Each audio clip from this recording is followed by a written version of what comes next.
Let's examine the steps for creating a frequency distribution from a data set using classes.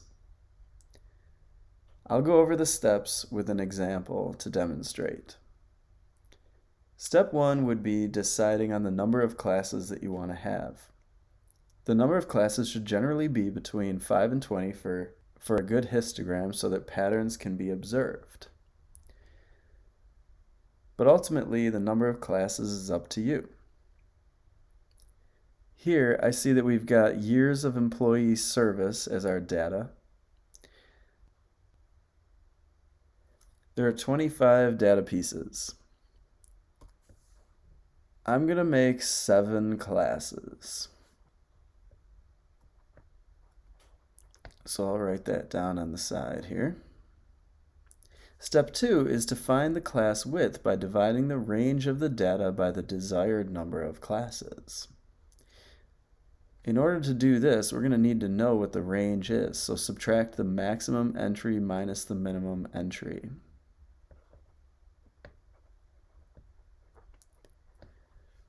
Our minimum entry appears to be 0 here, and the maximum is 12. So our range will be 12. Now let's divide the range by the number of classes. It's going to give us a decimal here, 1.7 approximately. We want to round that up to the next whole number. So our range, so our class width should be 2. Now I'm ready to find my class limits, and that's step 3. We can use the minimum data entry as our first lower class limit. So since 0 is the minimum class entry, I'm just going to start with that. And since our class width is 2, I have to think very carefully about what my upper class limit should be. Sometimes people will think it should be a 2 here, but that's actually not right. The idea of class width is that's the difference between lower class limits. So we actually need the next class to start at 2. And we don't want to repeat and have a 2 included in our second class and a 2 included in our first class, because then data would be duplicated in both of these rows. So we actually want our upper class limit to be a 1. And now we can just continue with that pattern. We'll have 0 to 1, 2 to 3, 4 to 5, 6 to 7, 8 to 9, 10 to 11, and 12 to 13. There's our classes, 7 classes. Now we can find our class boundaries. Class boundaries for integer data sets will be 0.5 units below each lower class limit and 0.5 units above each upper class limit. So what does this look like? Well, we want our boundary for the first class to be 0.5 less than 0. That's actually going to make negative 0.5. And we want to go to 1.5, adding 0.5 to the upper class limit of 1. As a picture, what does this look like? Well, our lower class limit is here, our upper class limit is here. So we want to create a bar whose boundary is halfway between the 1 and the 2.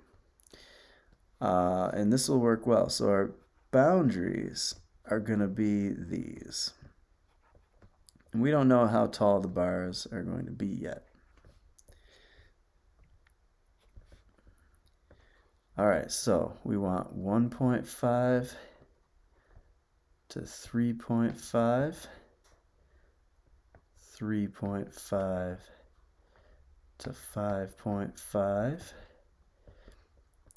5.5 to 7.5,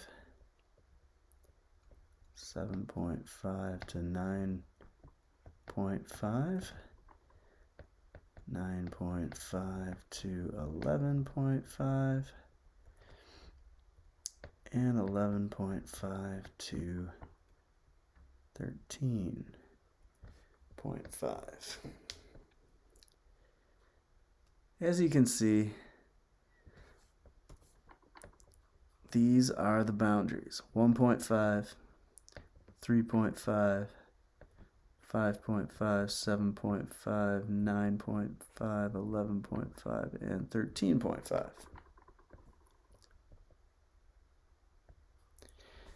Step 4 is to count each data piece that falls in each class interval. So let's make a frequency distribution with classes. I'm going to go through and circle each 0 that appears. There are 2 of them. And let's also circle any 1s that appear. I don't see any 1s. So our frequency for that first class is going to be 2. Now I'll cross them off so that I can go on to the next class. The next class includes anything that's a 2 or a 3.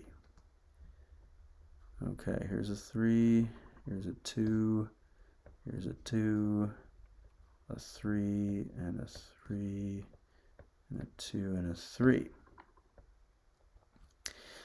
That's 1, 2, 3, 4, 5, 6, 7.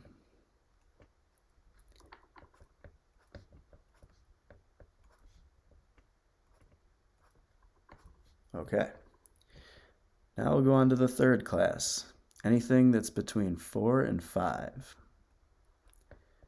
1, 2, 3, 4, 5, 6, 7, 8. 1, 2, 3, 4, 5, 6, 7, 8. When it comes to 6s and 7s, it looks like we have 4 of those.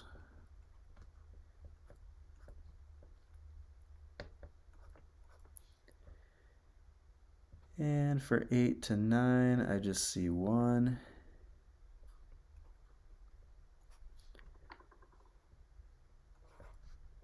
Two 10s.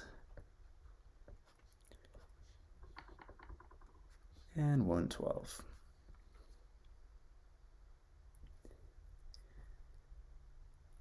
All right, one thing I'll do before I find my heights here is I'll also find the class midpoints.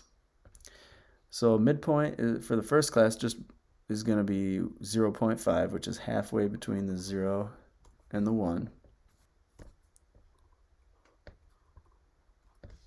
Halfway between the 2 and the 3 will be 2.5. Halfway between 4 and 5 is 4.5. Then we'll get 6.5, 8.5, 10.5, and 12.5. These midpoints will be located in the middle of our bars.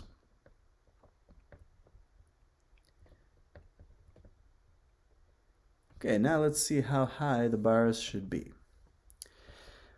Our first class has a height of 2, and this is a frequency axis here, which tells us the count, how many entries fell in this class range.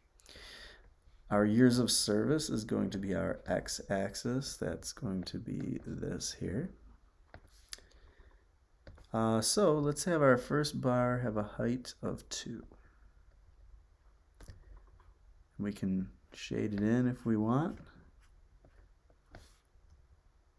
All right, our next bar needs a height of 7.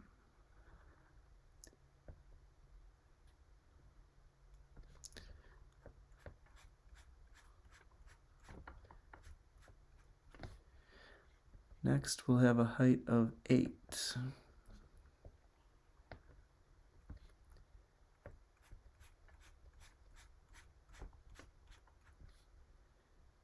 A height of 4.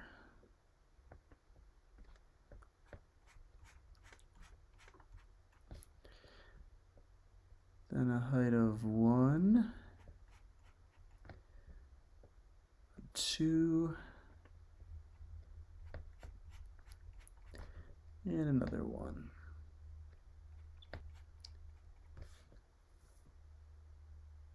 There's our frequency distribution using classes.